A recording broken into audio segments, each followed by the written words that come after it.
चांगल्या मोबदल्याचे आमिष दाखवून लोकांची 2.25 कोटींची फसवणूक करून दुबईमध्ये पसार झालेल्या रियाज बंदरकर याला रायगड पोलिसांनी अटक केली आहे। कोची विमानतळावरून त्याला अटक करण्यात आली आहे। दरम्यान अलिबाग सत्र न्यायालयाने त्याला 2 एप्रिलपर्यंत पोलीस कोठडी सुनावली आहे।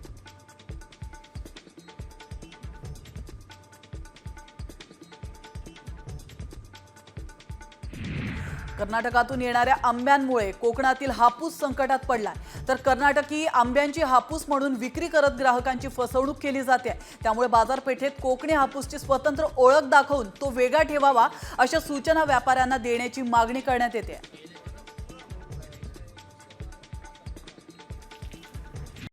कॉमस्कोर नुसार आता isakal.com आहे देशातील नंबर 1 ची मराठी न्यूज वेबसाईट। प्रत्येक अपडेटसाठी isakal.com ला नक्की भेट द्या।